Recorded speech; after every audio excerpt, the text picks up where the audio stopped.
Joy and I planned a 50-year celebration for December 10, 2022, and it didn't happen.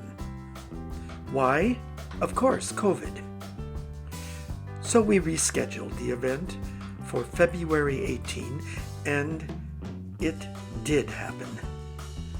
This video shares something about this very special time for Joy and me.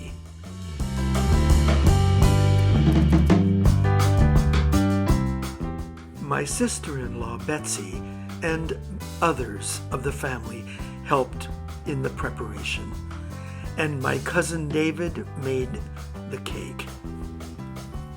The cake was a 2-tier dark chocolate with dark chocolate buttercream on the bottom tier and raspberry buttercream on the top tier.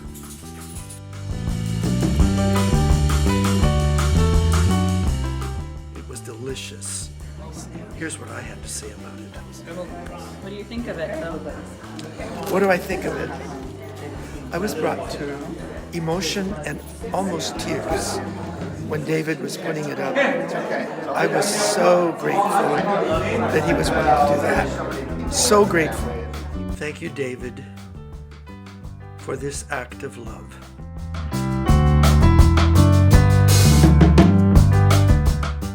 The spread was a faspa, which is a Mennonite meal, normally quite light, and these were cold meats and cheeses and relishes. We added Strenkelasuppen, or string bean soup, a Mennonite dish. Joaquin enjoyed it, I think.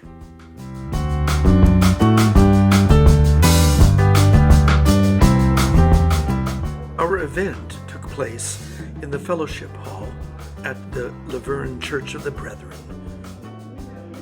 My parents taught me, and my parents taught me to love. Their love for each other was an example for me to carry forward. Their companionship showed me how to be together with others and how to treat others with respect. Their sense of justice taught me to stand up for the less fortunate. Their sense of service to help those in need. While I haven't always lived up to these teachings, I'm so thankful for their example. It's something that I cherish. I played it for Grandpa, and he kind of looked at me like, it's like, it's okay. It was not the overjoyed response that I was hoping for.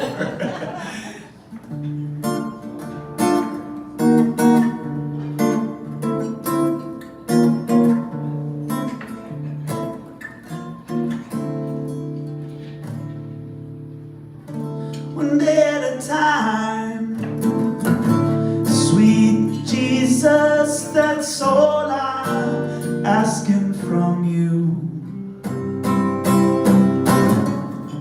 Just give me the strength to do every day just what I have to do.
the time you loved me and planted a rose for me and an apple tree.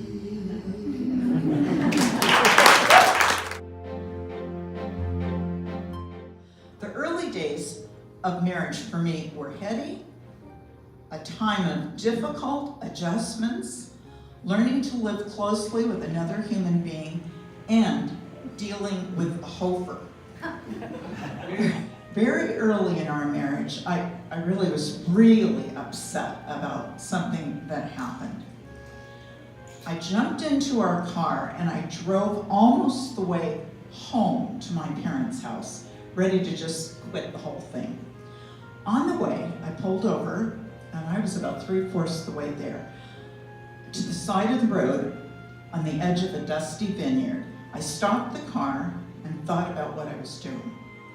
I turned around and drove back to Kirchhoff, our street in Fresno that also was the center of a place of community for us. In the early 70s, I think most of our friends had bets out about how long we could possibly stay married. This is true. I frankly wondered too. But it was one day at a time, as Phil's father Agan used to sing. And we just kept walking, and we slowly learned what it was to love each other better over the years. So I'm not joking when I say this anniversary is a real accomplishment for both of us.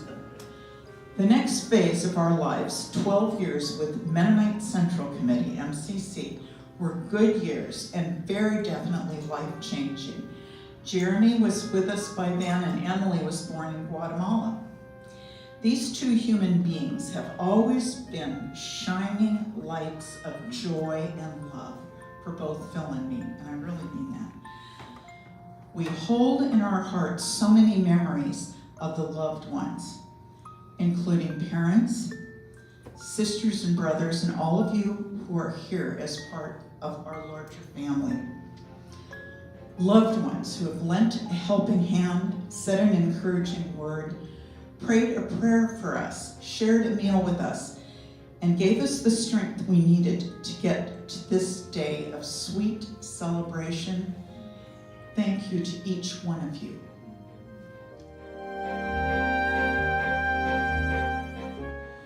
Your love has been constant because you are constant. Even through the most difficult times in our life, I never doubted your constancy. I never doubted that you loved me. Our religious faith has spoken much about the constancy of God's love. Whatever that might look like, I can see something divine in the constancy of your love for me. It is deep and long-lasting, and I'm grateful. From the beginning, I think you and I both respected and appreciated what the other person brought to raising our children and supporting our grandchildren. I perhaps brought more emotion to that venture. You brought thought and reflection, and we both brought love. Our children are better judges, but I think that was not a bad combination. Before this community, I'll say again, I love you. Joy's sisters-in-law, Linda and Gail. My cousin Donna and my sister-in-law, Betsy. Amy, Jeremy's partner, and our dear friend Sharon. Geronimo, our grandson, and I don't know exactly who this guy's. I think it's John Howell. Betsy again, and Gail. Joaquin and Jax, two of the best grandsons we have. Gabby and Jarrell, two members of the youth group at the church, helped us a lot. Gail with her son Kent, Joy's nephew. Another of my best grandsons, Geronimo, with Stephen Joaquin. Emily, who did so much to make the evening happen. Betsy and Joy. Ruth, Joy's sister, and Ruth's husband, Vent, trailer. Steve and Betsy, kind of my siblings. Vent and Steve are with Robin and Marlon Rieksecker, part of our dining group, Feast of Friends. Ruth again, with another member of our dining group, Carl Racer. Muriel is a good friend, and John in the back is David's partner. On the right is Matt Witt. Matt is a former colleague of mine at the University of Laverne. Our game night group, a hilarious group, I should add. When you don't hire professionals, you miss people. I missed our good neighbors, Karen, Bob and Janet, Jim and Lenore. This was taken the following day. Joaquin, Geronimo, Emily, Joy, Jeremy, and Jax. I love them all. Joy with Jeremy and Amy.